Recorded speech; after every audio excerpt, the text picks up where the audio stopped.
le célèbre mineur de la ruée vers l'or, Tony Beats, a captivé le public par sa ténacité, sa volonté et son comportement exagéré. Dans les coulisses se cache une histoire de révélation émotionnelle, de famille et de chance. Le parcours de Tony, depuis ses débuts modestes jusqu'à devenir un empire minier, est remarquable. Mais que reste-t-il une fois que les projecteurs se sont éteints et que les excavateurs ont fait une pause? Sa famille a récemment dû faire face à un héritage déchirant qui les a fait pleurer. Y a-t-il plus dans cette histoire poignante? Ou était-ce simplement l'énormité de sa richesse? Explorer la vie et l'héritage extraordinaire de Tony Beats en révélant la richesse qui a fait vibrer sa famille. L'incroyable fortune, en plus de démontrer ses prouesses minières, la richesse de Tony Beats témoigne de sa ténacité et de sa perspicacité stratégique. Sa fortune, estimée à plus de 15 millions de dollars, provient de découvertes d'or et de la possession et de l'entretien d'une flotte d'équipements miniers lourds, dont certains sont parmi les plus gros du Yukon. Sa stratégie créative consiste à réutiliser de vieilles dragues, une tactique qui lui a valu les éloges et les critiques de ses collègues. Malgré sa richesse, Tony fait preuve d'un leadership pratique en continuant à s'impliquer activement dans les opérations quotidiennes. Mais cette énorme fortune n'est pas sans poser de problèmes, notamment en ce qui concerne le contrôle des attentes au sein de son équipe et de sa famille. La répartition des tâches est un sujet récurrent lors des réunions de famille, et ces conversations peuvent parfois donner lieu à des disputes. L'approche ouverte de Tony pour aborder ces questions montre bien l'impact émotionnel que représente la gestion d'une entreprise de cette envergure. Il est intéressant de noter que, malgré sa richesse, Tony mène une vie humble, privilégiant la croissance de son héritage plutôt qu'une vie somptueuse. La réaction émotionnelle de la famille. La taille de l'argent de Tony Beats est une histoire familiale mêlée d'ambition et de sacrifice, pas seulement une réussite financière. Il y avait un mélange de fierté et de pression lorsque Tony a dit à ses enfants à quel point il avait réussi. Depuis leur plus jeune âge, Monica, Kevin et Mike participent activement à l'entreprise familiale et ont pu constater de visu le travail acharné qui a permis de créer l'empire de leur père. La sécurité est assurée par la richesse, mais elle nécessite également un dévouement pour maintenir le nom de la famille dans un domaine hautement compétitif, connu pour sa ténacité. Monica doit trouver un équilibre entre ses objectifs personnels et la poursuite de la tradition familiale. Malgré ces difficultés, le savoir-faire technique de Kevin confère à leurs approches conventionnelles une touche contemporaine. La tension émotionnelle liée à la poursuite de l'héritage de Tony suscite souvent des discussions familiales sincères sur les priorités et les aspirations pour l'avenir. Malgré des désaccords occasionnels, la famille Beats reste unie dans le maintien du succès durement gagné de Tony en raison de leur appréciation mutuelle pour son parcours. Les humbles débuts de Tony LaVie de Tony Beats est un exemple intemporel de ténacité. Il a grandi dans une petite ferme laitière du petit village hollandais de Widenes, où le travail était un mode de vie. L'énergie entrepreneuriale de Tony était évidente dès son plus jeune âge. Pour subvenir aux besoins de sa famille, il a exercé divers métiers locaux. Il a courageusement décidé de partir au Canada au début de sa vingtaine, avec comme seul espoir une vie meilleure. Tony a commencé sa carrière dans le bâtiment, travaillant de longues heures dans des conditions difficiles et acceptant même des petits boulots pour joindre les deux bouts. C'est à cette époque qu'il découvre l'exploitation minière, qui offre un potentiel et des risques. La première expérience de Tony dans l'exploitation des placeurs n'a rien de glamour. Elle exige un travail ardu et de longues heures. Mais ce qui le rend unique, c'est sa force de caractère et sa capacité à se dépasser après un échec. L'éducation modeste de Tony a non seulement influencé son éthique de travail, mais a également servi de motivation à sa famille et à ses admirateurs. Rencontre avec l'amour de sa vie sans beaucoup, la femme et la fidèle compagne de Tony Beats, son chemin vers la réussite n'aurait pas été complet. Après avoir rencontré ses enfants aux Pays-Bas, les deux ont rapidement noué une relation qui allait durer toute une vie. Tony a pu prendre des risques qui allaient changer leur vie, comme déménager au Canada, grâce à la foi inébranlable de Minnie en sa vision. Minnie a été bien plus qu'une simple épouse serviable au fil des ans. Elle est un élément essentiel de la Beats Mining Company, gérant la logistique et les finances, tandis que Tony supervise les opérations. Élever une famille au milieu de la nature sauvage du Yukon et faire face à l'insécurité financière sont deux difficultés qu'ils ont surmontées ensemble. La vision pragmatique de Minnie et la stratégie audacieuse de Tony font d'eux un partenariat puissant. L'une de leurs qualités les plus attachantes est leur dévouement commun aux coutumes familiales et leur volonté de prendre du temps sur leurs horaires chargés pour commémorer les étapes importantes. Leur histoire d'amour nous rappelle que chaque réussite importante est souvent le fruit d'une collaboration tout aussi exceptionnelle. Les défis d'élever une famille. Élever une famille dans le rude Yukon était presque aussi difficile pour Tony et de nombreux Beats que l'exploitation minière. Les deux réalités de la vie minière. notamment les longues journées de travail et les conditions météorologiques imprévisibles pesant sur leurs 4 enfants, Monica, Kevin, Mike et Bianca. La quête incessante de l'or éclipsait souvent l'éducation et le temps passé en famille, mais Tony et Minnie étaient déterminés à donner à leurs enfants la résilience et l'indépendance dont ils avaient besoin. La famille a rencontré des difficultés particulières, comme trouver de bonnes écoles dans des endroits éloignés et concilier les obligations professionnelles et de sécurité. Malgré ces difficultés, les enfants Beats ont adopté ce mode de vie et chacun a trouvé sa place dans l'entreprise familiale. Monica a acquis la réputation d'être une dirigeante forte et Kevin est devenu un expert en machines. Leur expérience commune de surmonter l'adversité a forgé la solide amitié de la famille Beats.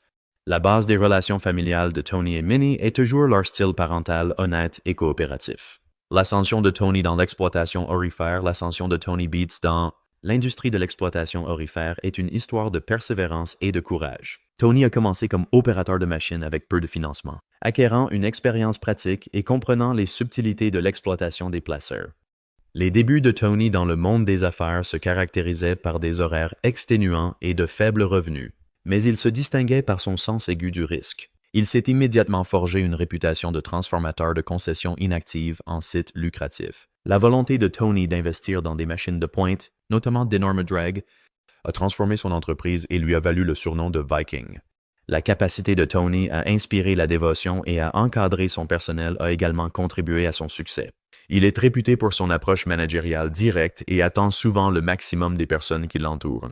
Au-delà des avantages pécuniaires, le succès de Tony dans l'exploitation aurifère représente sa force de caractère face à l'adversité, transformant ce que beaucoup considèrent comme un idéal inaccessible en un empire prospère.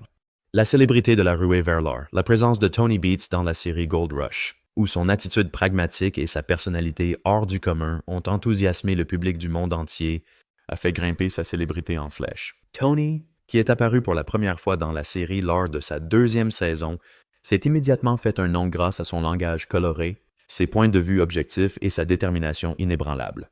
Son authenticité et le drame intense entourant ses opérations minières ont captivé les téléspectateurs. Sa tentative audacieuse de réhabiliter une drague vieille de 75 ans, une vaste entreprise qui a démontré sa nature téméraire, a été l'un des moments les plus mémorables de l'émission. Tony est resté fidèle à ses racines malgré les exigences de la célébrité, soulignant fréquemment la valeur de la famille et du travail acharné. Sa communication ouverte avec ses enfants, qui joue un rôle crucial dans son entreprise, a donné à l'émission une atmosphère plus proche de la réalité. En plus d'être une légende de l'exploitation minière, Tony est aujourd'hui une personnalité de la télévision qui incarne la détermination à toute épreuve que les passionnés de la ruée vers l'or trouvent admirable. Le rôle de Monica et Kevin, en plus d'être les simples enfants de Tony, Monica et Kevin Beats sont des membres essentiels de l'entreprise minière familiale. Réputée pour sa ténacité et son leadership, Monica supervise les tâches quotidiennes essentielles. Elle a démontré ses capacités féminines dans un domaine dominé par les hommes en prenant souvent les choses en main lors de missions difficiles et en veillant à ce que le groupe reste concentré. Cependant, le savoir-faire technologique de Kevin est inestimable. Ses vastes connaissances en matière de machines minières et de mécanique permettent à l'équipe de gérer efficacement les tâches difficiles. En combinant créativité et techniques ancestrales inculquées par leur père, les frères et sœurs donnent collectivement à l'entreprise familiale une touche contemporaine. Monica est devenue une favorite des fans après son apparition dans Gold Rush en raison de sa ténacité et de son comportement direct. D'un autre côté, Kevin reste une figure plus discrète mais non moins influente, intervenant fréquemment pour résoudre des problèmes mécaniques. Ensemble.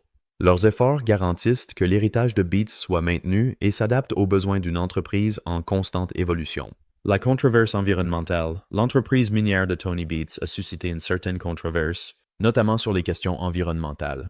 Les vastes opérations minières de Tony dans la nature sauvage du Yukon ont régulièrement suscité des critiques de la part des régulateurs et des environnementalistes. Selon ses détracteurs, le dragage et l'excavation endommagent les habitats de la faune sauvage, perturbant les écosystèmes et polluent les réserves d'eau. Cependant, Tony a toujours défendu ses actions, affirmant qu'elles limitent les dommages environnementaux et sont conformes aux exigences légales. Un déversement illégal de carburant a été l'un des événements marquants qui ont attiré l'attention sur les lignes séparant la préservation et le progrès et ont donné lieu à des sanctions. Certains voient en Tony un représentant des coûts environnementaux de l'exploitation aurifère, tandis que d'autres le voient comme un symbole de détermination. Le conflit met en évidence le conflit entre la durabilité écologique et l'expansion économique dans les régions riches en Maine. Bien que le sujet divise encore le public et les critiques, Tony continue de repousser les limites, malgré les critiques, en faisant valoir que la protection de l'environnement et l'exploitation minière responsable peuvent coexister. Le sens des affaires de Many Many Beats, qui supervise méticuleusement les finances et la logistique de l'entreprise familiale, est souvent considéré comme la fondation de l'Empire Beats. Many déploie beaucoup d'efforts en coulisses pour s'assurer que tout se passe bien, même si Tony est le visage public de leurs activités minières. Son souci du détail a permis d'éviter de nombreux contretemps pour la famille, de l'organisation des fournitures à l'équilibre des dépenses. Le sens commercial de Many s'étend au-delà du secteur minier. Elle sait gérer l'image publique de la famille et joue souvent un rôle apaisant dans les situations tendues de la ruée vers l'or. Sa capacité à équilibrer harmonieusement ses rôles d'épouse, de mère et d'homme d'affaires est admirée par ses fans. Il est intéressant de noter que l'influence de Many sur Tony, qui l'a convaincu de prendre des risques mesurés, comme déménager au Yukon, a été cruciale pour leur succès.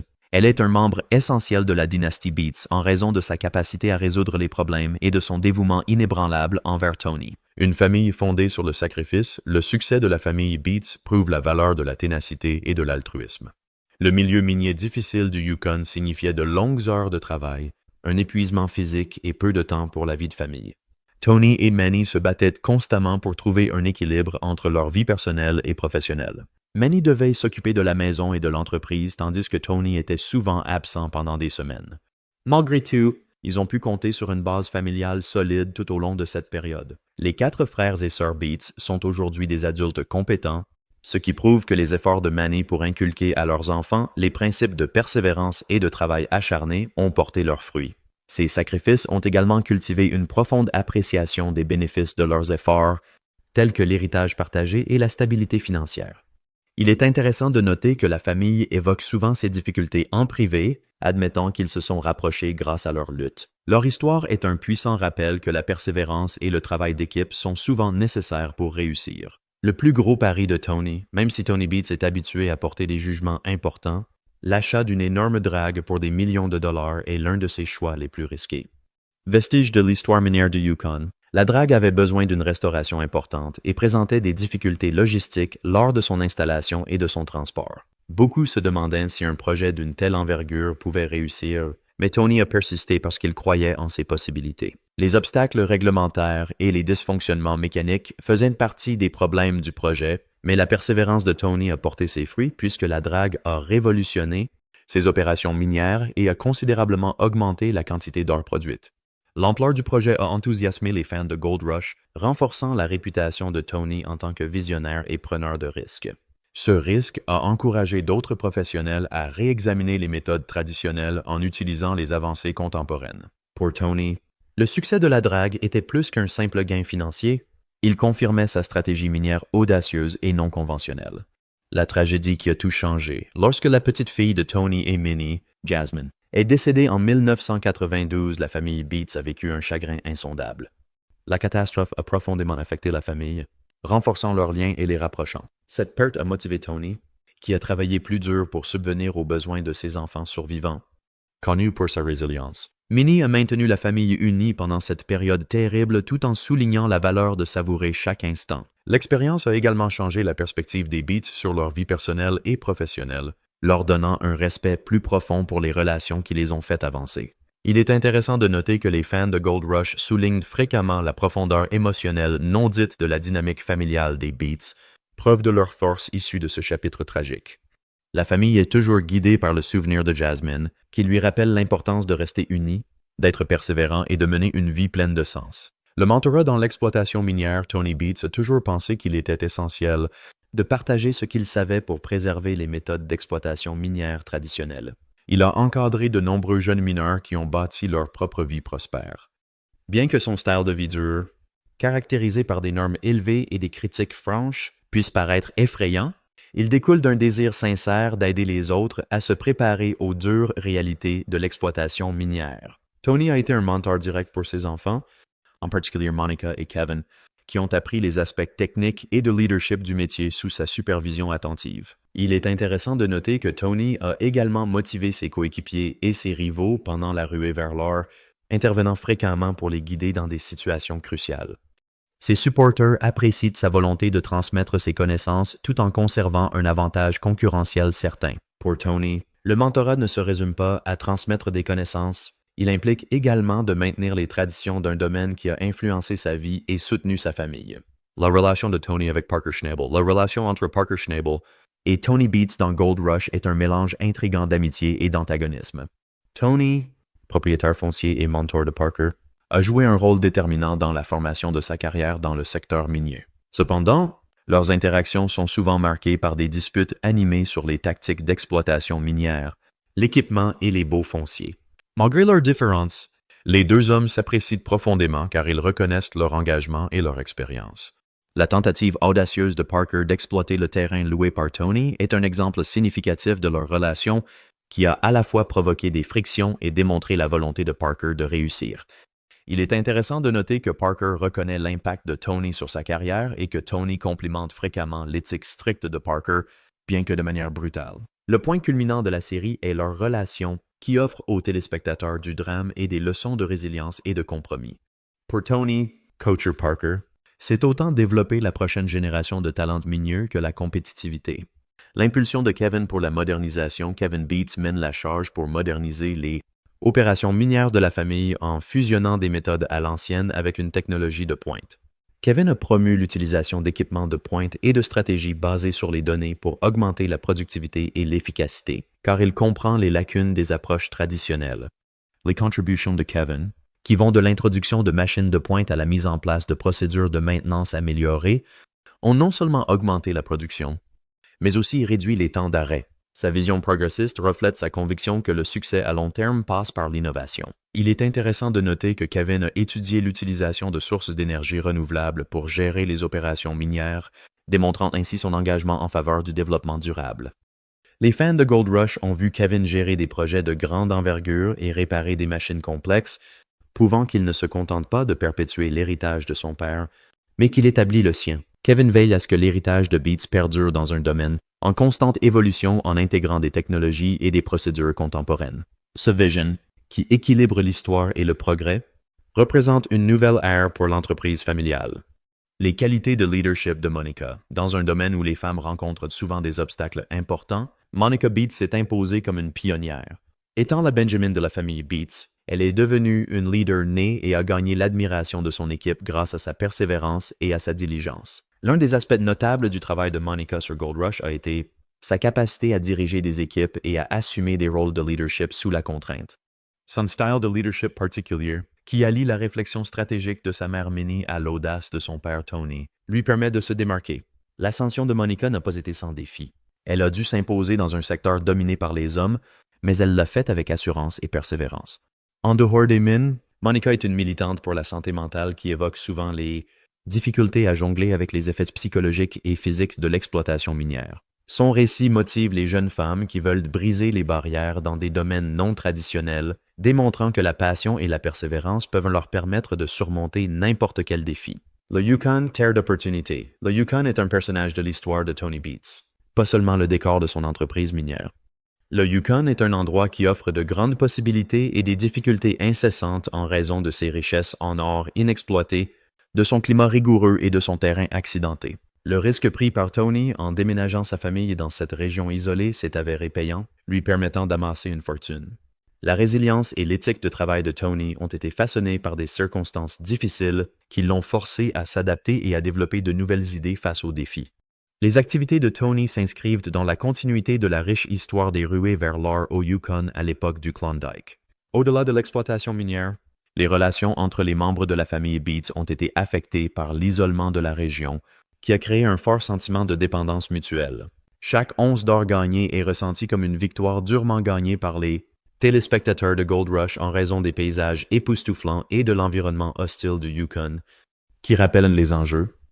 L'héritage de Tony. L'histoire de Tony Beets est celle de la persévérance, de la ténacité et d'un dévouement inébranlable à la famille. Son véritable héritage se trouve dans les vertus qu'il a enseignées à ses enfants, le travail acharné, la ténacité et l'adaptabilité, même si ses richesses se mesurent en or. Au cours de décennies d'exploitation minière, Tony a établi une dynastie que ses enfants se sont engagés à perpétuer en plus d'une entreprise.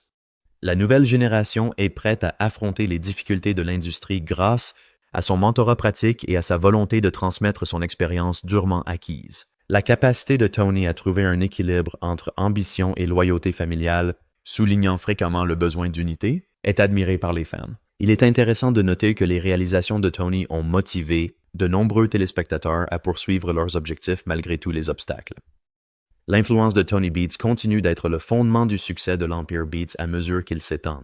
Son récit montre que les véritables richesses consistent à laisser une impression durable sur les personnes qui comptent le plus, et pas seulement à atteindre le succès financier. Quel avenir pour Tony Beats? L'avenir de Tony Beats est devenu un sujet brûlant parmi les partisans de la ruée vers l'or alors qu'il approche de la fin de sa carrière. Alors que la plupart des gens pensent que la retraite est inévitable, Tony ne semble pas vouloir ralentir la cadence. Il semble plus préoccupé par la survie de l'entreprise minière familiale. Il s'agit notamment de donner à ses enfants, Mike, Monica et Kevin, les conseils et les outils dont ils ont besoin pour poursuivre l'exploitation de l'entreprise. Il est intéressant de noter que Tony a évoqué la possibilité de se lancer dans de nouvelles activités commerciales, d'explorer des zones minières inexplorées ou même de changer de secteur. Il est resté au sommet de son art grâce à sa motivation inébranlable et à sa réticence à se laisser aller. La question pour les téléspectateurs n'est pas de savoir si Tony prendra sa retraite, mais comment il continuera à inspirer et à surprendre les gens dans les années à venir. Il ne fait aucun doute que Tony Beats continuera d'avoir un impact significatif sur le secteur minier, lui ayant consacré sa vie. La drague, une initiative révolutionnaire, le choix de Tony Beats de ressusciter une drague à or désaffectée est un brillant exemple de prise de risque et d'inventivité. Cette énorme machine, longtemps considérée comme obsolète, était à la fois un cauchemar logistique et un potentiel trésor. La patience et l'habileté de l'équipe de Beats ont été mises à l'épreuve lorsqu'il a fallu démonter et déplacer la drague pièce par pièce pour la ramener à son emplacement actuel. La drague était un élément essentiel des opérations de Tony après sa restauration, permettant une récupération plus efficace de l'or dans les régions riches en sédiments. Le risque n'était cependant pas sans difficulté, car le projet risquait d'échouer en raison de problèmes techniques et d'obstacles réglementaires. Mais grâce à la persévérance inébranlable de Tony, ce fut un énorme succès et établit une norme pour l'innovation minière contemporaine. L'envergure et l'ambition du projet ont enthousiasmé les fans de Gold Rush, qui ont vu dans la drague une représentation du courage et de la vision de Tony. La drague témoigne de la capacité de la famille Beats à faire réussir même les entreprises les plus dangereuses. Le rôle de Manny en tant qu'épine dorsale héros méconnu de l'Empire Beats, Manny Beats est essentiel à la prospérité de la famille. Manny est responsable des aspects cruciaux de leur entreprise, tels que la planification à long terme, la logistique et le financement, tandis que Tony est responsable des opérations minières. Manny, bien connu pour son sens aigu des affaires, a négocié des accords importants, assuré le bon fonctionnement et même servi de médiateur dans les conflits au sein de la famille. Elle est également le pilier émotionnel du clan Beats, offrant un soutien et des conseils constants en cas de besoin. Il est remarquable que Manny ait joué un rôle clé dans le déménagement de la famille au Canada après avoir réalisé la promesse du paysage riche en or du Yukon. Les fans l'ont félicité pour sa capacité à effectuer plusieurs tâches à la fois et à maintenir la stabilité de la famille face aux catastrophes de la télé-réalité et des mines. Tony Manny est une source d'inspiration à l'écran et dans la vie en raison de sa force tranquille et de sa détermination inébranlable, soulignant le rôle crucial mais souvent négligé des femmes dans les domaines dominés par les hommes. La réputation de Tony parmi les mineurs Tony Beats est bien connue dans l'industrie minière. Tony, également appelé le Viking, est admiré et parfois craint pour son dévouement incessant à la perfection. Tony est une figure influente dans l'industrie minière en raison de son approche pragmatique, mais ce qui le distingue, c'est sa loyauté et son équité. Les employés décrivent souvent Tony comme un mentor exigeant mais inestimable qui inculque des leçons qui durent toute une vie tout en attendant le meilleur de son équipe. De nombreux mineurs ont acquis de l'expérience en gérant des opérations à grande échelle, en dépannant des pannes d'équipement et en gérant des situations de forte pression sous sa direction. L'influence de Tony ne se limite pas à sa main-d'œuvre. D'autres mineurs ont été incités à reconsidérer leurs tactiques grâce à ses méthodes créatives, comme la remise au goût du jour de méthodes de dragage désuètes. Il est intéressant de noter que, malgré son attitude sévère, Tony est réputé pour récompenser généreusement son travail acharné, ce qui lui a valu respect et adoration. Ses normes industrielles et son attitude à l'égard du risque ont cimenté sa réputation de légende minière. Le prix de la gloire Tony Beats sait que la vie sous les feux des projecteurs n'est pas toujours glamour. Tony a dû faire face aux difficultés liées au fait d'être l'une des figures les plus connues de la ruée vers l'or. Les exigences de sa vie exigeante sont encore compliquées par les pressions liées à son statut de star de télé-réalité, qui comprend le fait de tolérer les critiques publiques et de faire face à des admirateurs envahissants. Il est intéressant de noter que Tony est resté fidèle à lui-même malgré l'attention, refusant de sacrifier sa morale au profit de sa réputation. Cependant, la célébrité a également présenté des opportunités inattendues, comme celle de toucher des adeptes du monde entier et de motiver une nouvelle génération de mineurs. Les pressions du tournage et le manque d'intimité ont forcé de nombreuses personnes et le reste de la famille à s'adapter. Malgré les difficultés, Tony ne faiblit jamais dans son engagement envers sa famille et sa carrière, démontrant que ses objectifs sont plus importants que la poursuite de la célébrité. Les moments les plus mémorables de Tony dans Gold Rush Tony Beats est l'un des favoris des fans de Gold Rush car il a contribué à certaines des scènes les plus mémorables de la série. La réhabilitation d'une drague à or abandonnée, qui a démontré ses prouesses d'ingénieur et sa persévérance, est l'une de ses réalisations les plus célèbres. Un autre exemple notable est celui de ses conversations ouvertes et souvent animées avec son personnel, qui ont montré ses normes élevées et son comportement pragmatique. Les admirateurs se souviennent également des pensées poignantes de Tony sur sa famille, qui comprenaient des souvenirs déchirants de sa défunte fille, Jasmine. Il est intéressant de noter que les techniques particulières de Tony, comme son penchant pour le dragage plutôt que pour l'exploitation minière conventionnelle, l'ont distingué de ses contemporains et ont contribué à sa réputation. Le voyage de Tony a été une aventure mouvementée, remplie de succès et d'échecs, depuis la lutte contre les difficultés du Yukon jusqu'à la récolte d'or importante. En plus de divertir les spectateurs, ces scènes les aident à mieux comprendre la personnalité de Tony, un homme à la fois ambitieux, créatif et dévoué à sa famille et à son métier. Les petits-enfants de la famille Beats, la nouvelle génération de la famille Beats, s'est déjà lancé dans l'industrie minière pour assurer la pérennité de la tradition. Les petits-fils de Tony sont exposés directement dès leur plus jeune âge en visitant fréquemment les sites miniers. Ces enfants sont captivés par l'industrie familiale, que ce soit en apprenant comment extraire l'or ou en observant leurs parents et leurs grands-pères manipuler de grosses machines. Il est fascinant de constater à quel point Tony a été heureux d'être témoin de la curiosité et du désir d'apprendre de ses petits-enfants.